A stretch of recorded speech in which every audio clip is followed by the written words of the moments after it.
ladies and gentlemen. I believe in God. I believe in the supernatural God who created the heavens and the earth. I believe in a God who holds the heavens and the earth in existence. I believe that on the basis of rational evidence, similar to the beliefs held by the founders of this house, who gave this university the motto, Dominus Illuminatio Mea. They saw no contradiction between faith in God and the utmost excellence in rational inquiry. And if I dare mention my alma mater of Cambridge in this holy place, I would remind you that on the door of the Cavendish Laboratory in Cambridge are written the words, "Great are the works of the Lord, studied by all who delight in them." And as we look at the rise of science in the 16th and 17th centuries, Alfred North Whitehead and many others commented that men became scientific because they expected law in nature, and they expected law in nature because they believed in a lawgiver.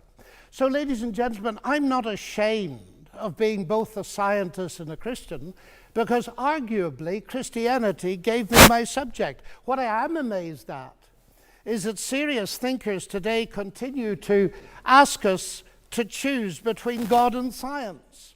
That's like asking people to choose between Henry Ford and engineering as an explanation of the motor car. When Newton discovered his law of gravity, he didn't say, "I've got a law, I don't need God." No, he wrote the Principia Mathematica, arguably the greatest work in the whole history of science, because he saw that God is not the same kind of explanation as a scientific explanation. God doesn't compete. Agency does not compete with mechanism and law. Why is there something rather than nothing? Alan Sandage, the brilliant cosmologist who became a Christian in his 50s, said God is the answer to that question. But people are now so desperate to show that the universe created itself from nothing, which seems to me to be an immediate oxymoron. If I say X created Y, I'm assuming the existence of X to explain the existence of Y. If I say X created X, I'm assuming the existence of X to explain the existence of X, which simply shows that nonsense remains nonsense even if high-powered scientists utter it. It reminds me a little bit of G.K. Chesterton, who said, "It is absurd to complain that it is unthinkable for an unthinkable God to make everything out of nothing, and then to pretend that it is more thinkable that nothing should turn itself into everything." The heavens declare the glory of God, says the ancient psalm. And we've unraveled a bit of that, seeing the fine-tuning of the fundamental forces of nature. It's something that's so striking to scientists that it demands explanation. And it seems to me that Arno Penzias hit it right. He is the Nobel Prize winner who discovered the microwave background on which a lot of the evidence for the Big Bang is based. He said astronomy leads us to a unique event, a universe which was created out of nothing, one with the very delicate balance needed to provide exactly the right conditions required to permit life, and one which has an underlying, one might say, supernatural plan. But I want to come to what I think is one of the fundamental arguments for theism. I take it this house believes in reason. That's why we're all here.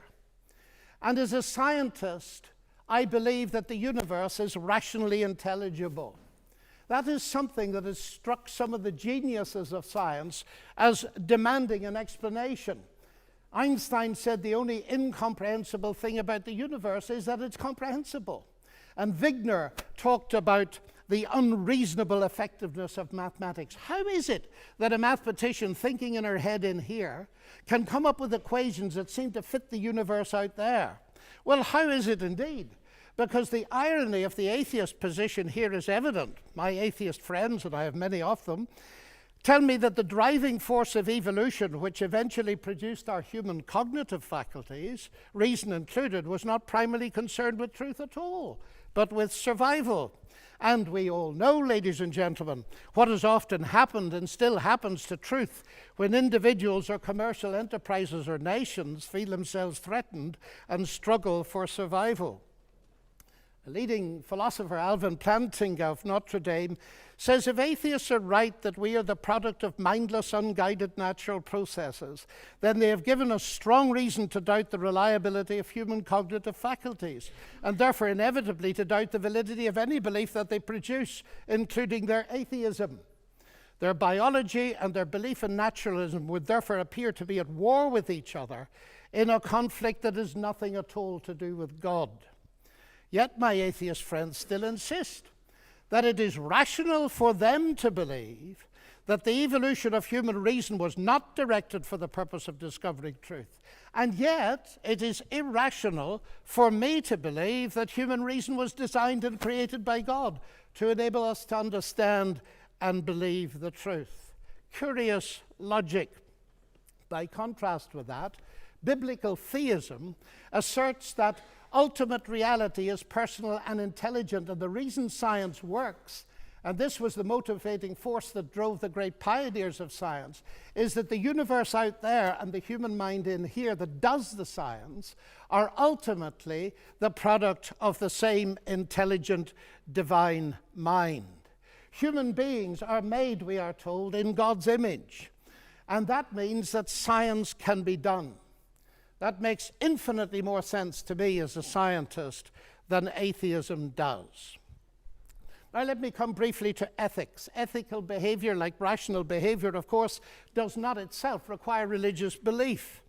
This is consistent with the fact that humans are created in God's image as rational moral persons. But just as I suggest that rationality cannot be explained without the existence of God, so I dare to suggest that the existence of morality cannot be explained either. As modern science sprang from Judeo-Christian sources, so did the concept of human equality. Listen to atheist Jürgen Habermas, arguably one of Germany's leading intellectuals. He said that universalistic egalitarianism, from which sprang the ideals of freedom and a collective life and solidarity, the individual morality of conscience, human rights and democracy, is the direct legacy of the Judaic ethic of justice and the Christian ethic of love. This legacy, substantially unchanged, has been the object of continual critical appropriation and reinterpretation. To this day, there's no alternative to it. Everything else is just idle, postmodern talk. And it seems to me he's hitting the core of something important, because the value of a human being on which such egalitarianism rests is based not on what the human being can do, but what she's made of, or how she's made in God's image.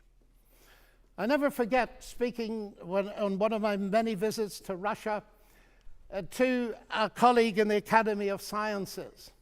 And he said, "You know, John, we thought we could abolish God and retain a value for human beings. We found we couldn't, and we murdered millions of them."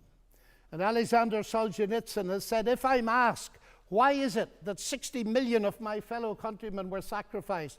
He said, "The answer is, we have forgotten God." Science, of course, marvelous as it is limited.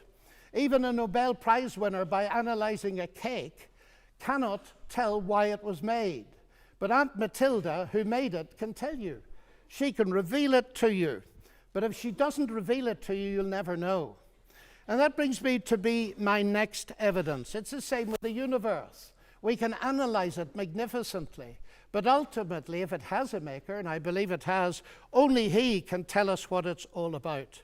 And he's done so in the powerful narrative of the Bible, in particular in its analysis of the problem with humanity, not simply in terms of behavioral breakdown between people, but a vertical breakdown of trust between us and the Creator. The unique solution to that problem is not simply in terms of human ethical development, although that's very important, but in terms of something far deeper altogether. The restoration of the fractured relationship with God through the salvation he has brought through Jesus Christ. A radical relationship that empowers us to live ethically from God. And here we reach what for me is the chief evidence, not only for the existence but the nature of God. It is Jesus Christ. He it was who not only taught the golden rule but embodied it, fed the hungry, healed the sick and suffering, and welcomed society's outcasts, brought honor and respect to the marginalized and ashamed. And he's brought forgiveness and peace to multi-millions around the world. He's able to do this, of course, because though he was a man, he uniquely never was only a man, but God become human. The central evidence for this startling claim is, of course, his historical resurrection from the dead that launched Christianity in the world.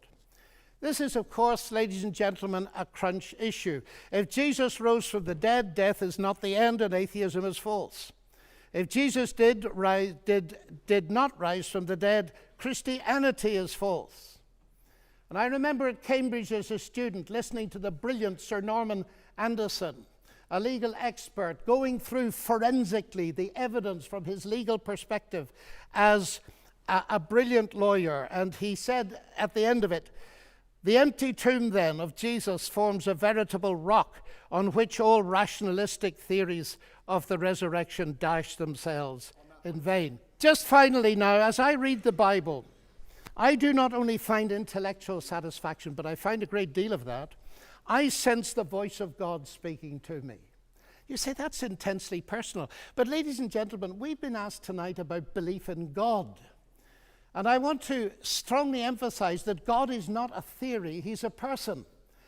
And if the origination of me qua person is a personal God, then the most exciting thing really is there a possibility of getting to know God? And so I don't simply believe there is a God. I've come to know him and trust him. And I have strong reasons for doing so, because of Christ dying and rising again for me. And that has generated in me a sense of utterly unmerited forgiveness, acceptance, and peace.